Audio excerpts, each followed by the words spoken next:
Some stories from World War II were never meant to be told. Hidden battles, forgotten heroes, moments history almost erased. Real stories, no myths, only history.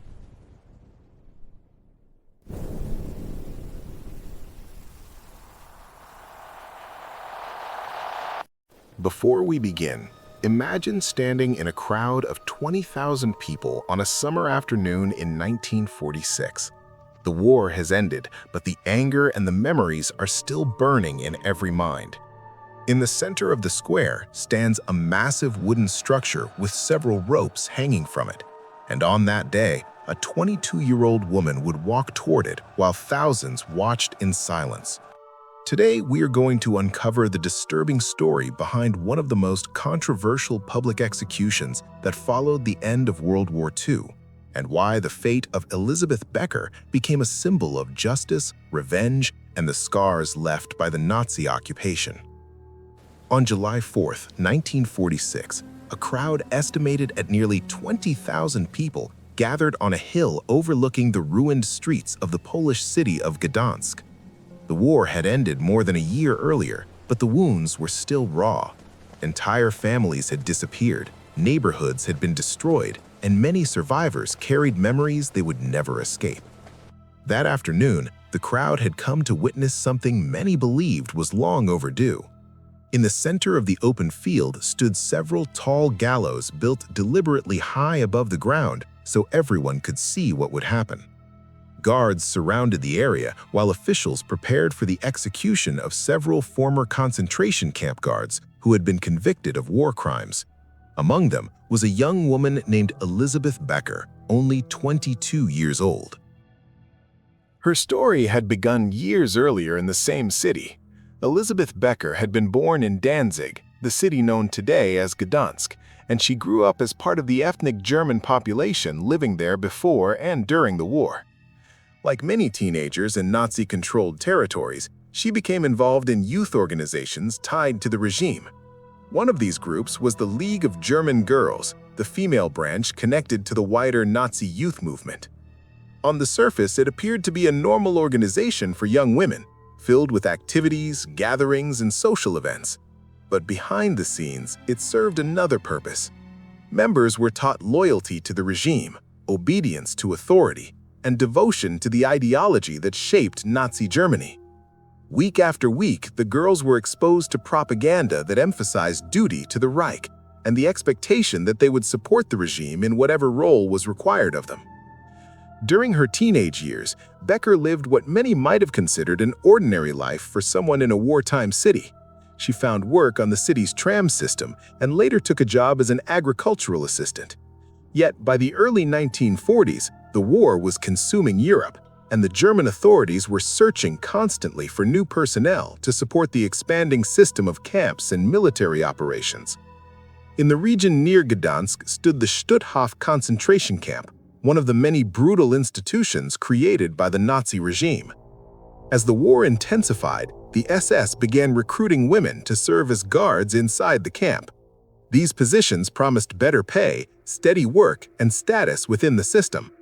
For some young women facing limited opportunities during wartime, the offer appeared attractive.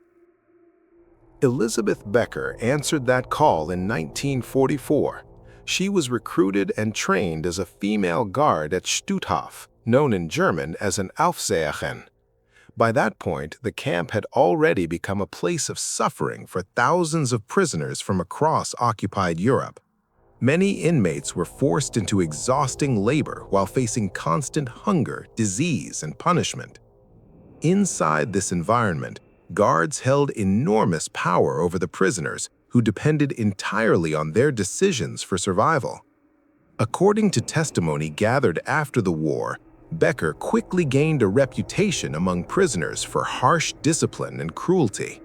Witnesses later described how she participated in selections of prisoners who were considered too weak to continue working. Those who were judged unfit for labor often faced a terrifying fate.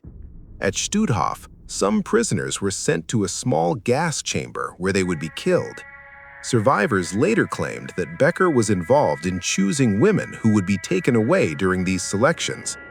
Investigators after the war estimated that at least 30 female prisoners were sent to their deaths under decisions connected to her authority. During the trials that followed the war, Becker initially admitted participating in such selections before later attempting to withdraw or alter her confession. Regardless of her later claims, multiple witnesses testified about the actions they had seen inside the camp. As the war neared its end in early 1945, chaos spread through the Nazi camp system. Guards attempted to destroy records, evacuate prisoners, or escape advancing Allied and Soviet forces. Becker reportedly tried to flee as well, but she was eventually captured after the collapse of Nazi Germany. Like many former camp personnel, she was arrested and placed on trial for crimes committed during the war. The trials related to Stutthof took place in Poland, where the camp had operated and where thousands of victims had suffered. For the Polish population, these proceedings represented an important moment. The country had endured brutal occupation, mass deportations, executions, and the destruction of entire communities. The trials were meant not only to determine guilt, but also to demonstrate that those responsible would be held accountable. Halfway through this story, it is worth pausing for a moment, because stories like this reveal the darker corners of history that are often forgotten. If you find these deep dives into real events important and want to see more historical investigations like this, consider subscribing and leaving a like on the video. It helps more people discover these stories and keeps the history alive for future viewers. When Becker's trial concluded, the court found her guilty of crimes connected to her role at the Stutthof camp. Several other guards and officials were also convicted during the same proceedings. The court sentenced a number of them to death. Becker attempted to appeal the sentence, hoping that it might be reduced to imprisonment. At one point, there were discussions suggesting that her punishment could potentially be commuted to a lengthy prison term, partly because she had served in the camp for a shorter period than many of the others on trial. However, no final pardon was granted. The authorities ultimately decided that the sentence would stand. The decision to carry out the execution publicly was also deliberate. In the aftermath of the war, Poland had suffered immense devastation under Nazi occupation. Millions had died, cities were ruined, and survivors carried deep anger toward those who had enforced the system of camps and repression. By holding the execution in public, officials intended to demonstrate that justice was being delivered openly and visibly. For many people in the crowd that day, the event was not simply an execution, but a symbolic moment marking the end of a painful chapter in their lives. On that July afternoon in 1946, Becker and several other condemned guards were brought to the gallows constructed on Biskupia Górka Hill. The wooden structure towered above the field, so the crowd could witness the proceedings clearly. Among those involved in carrying out the sentence was the executioner responsible for placing the rope around Becker's neck. According to accounts from the time, the man assigned to secure the noose had once been a prisoner in the very camp where Becker had served as a guard. The method chosen for the execution was hanging, which at the time was commonly used in Poland for individuals convicted of war crimes. However, the structure of the gallows meant that death would not come instantly. Instead of a trapdoor causing a sudden drop that would break the neck, the condemned prisoners were lifted onto the back of a truck beneath the rope. Once the noose had been tightened, the vehicle would drive away, leaving the person suspended. The process could take several minutes before death occurred, and during that time, the condemned would struggle for breath as the crowd watched. For the thousands gathered that day, the execution was a moment filled with intense emotion. Some believed it represented long-awaited justice after years of suffering. Others saw it as a grim reminder of the brutality that had defined the war. Elisabeth Becker, only 22 years old, became one of the youngest female concentration camp guards executed after World War II.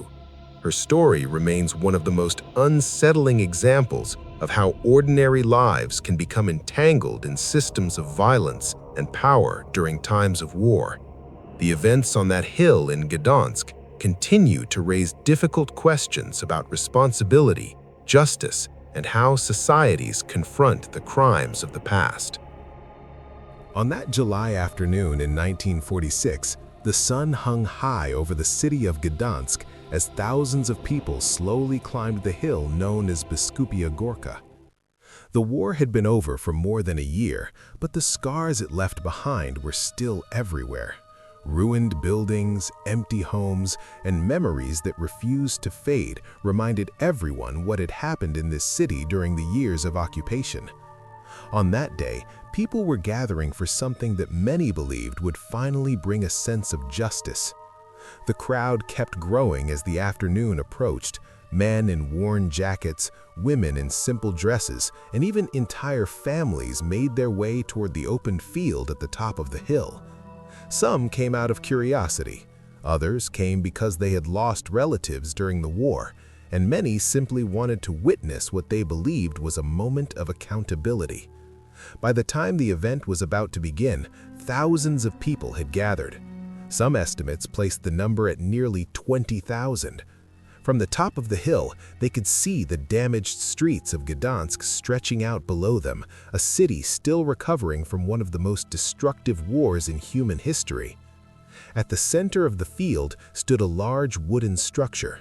In fact, there were several of them, tall gallows built side by side. They had been constructed deliberately high above the ground so that the massive crowd surrounding the field could clearly see what was about to take place.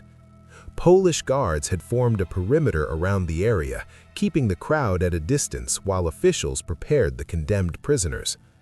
The executions that day were connected to the Stutthof concentration camp, which had operated just outside the city during the war. Thousands of prisoners from across Europe had passed through its gates, and many had died there from forced labor, starvation, disease, or execution. After the collapse of Nazi Germany in 1945, investigators began collecting testimonies from survivors. Witnesses described the treatment they had endured and identified guards who had played roles in the system of violence inside the camp. Among those sentenced during the Stutthof trials was a young woman named Elisabeth Becker. She was only 22 years old. Like several others condemned that day, she had worked as a guard in the camp during the final months of the war. The court had concluded that she had taken part in the selection of prisoners who were considered too weak to continue working and who were later sent to their deaths. When the trucks carrying the condemned prisoners finally arrived at the field, the atmosphere across the hill became noticeably quieter. People in the crowd leaned forward to see more clearly. The guards escorted the prisoners from the vehicles and positioned them beneath the gallows. Some witnesses later recalled that the moment felt strangely calm despite the enormous crowd. There was no cheering, no celebration, only a heavy silence filled with tension and expectation. One of the most striking details about that day involved the man assigned to carry out the executions. According to accounts from the time, the executioner had once been a prisoner at Stutthof himself. During the war, he had lived under the authority of guards like the ones now standing beneath the gallows. Now, in a twist of history that few could have imagined years earlier, he had been tasked with carrying out the final stage of the court's decision. The method used for the execution was hanging, which had become the standard punishment in Poland for individuals convicted of war crimes after the war. However, the structure of the gallows meant that death would not come instantly. Instead of a trap door opening beneath the condemned person's feet, the prisoners were first placed on the back of a truck positioned under the ropes. The nooses were secured around their necks, and once everything was ready, the truck slowly drove forward, leaving them suspended in the air. For the people watching from the hill, the moment was intense and difficult to witness. Some watched closely, believing they were seeing justice finally delivered. Others turned their heads away, unable to look as the process unfolded. Yet very few people left. The crowd remained where they stood, many feeling that they were witnessing an event that marked the end of a painful chapter in their lives. Minutes later, the movements of the condemned prisoners slowly stopped. Officials eventually confirmed that the sentences had been carried out. The bodies remained hanging for a time before the formal procedures were completed. As the reality of what had just happened settled over the crowd, people began to quietly leave the hill and return to the city below. For many residents of Gdańsk, that day became one of the most memorable moments of the early post-war years. The execution of the former Stutthof guards was intended to show that the crimes committed during the occupation would not simply be forgotten. Poland had suffered enormously during the war, losing millions of citizens and seeing entire communities destroyed. The trials and executions were meant to demonstrate that responsibility would be acknowledged and that those who had participated in the system of persecution would face consequences. Elisabeth Becker's story would remain one of the most discussed among the individuals executed after the Stutthof trials. She had been one of the youngest guards to face the death penalty after the war. Her life and the decisions she made during those final months of the conflict placed her inside one of the darkest chapters of 20th century history. Today, historians continue to examine cases like hers in order to better understand how ordinary individuals became part of the systems that operated inside concentration camps. These stories are difficult to confront, but they remain essential for understanding the full reality of the Second World War. They remind us that history is not only shaped by leaders and armies, but also by the choices of individuals whose actions can affect countless lives. The events that took place on that hill in Gdańsk in July 1946 still raise difficult questions about justice, responsibility, and memory. For the people who stood there that day, it was a moment that symbolized the closing of one painful chapter. But the history behind it continues to echo decades later, reminding us why the lessons of that era must never be forgotten.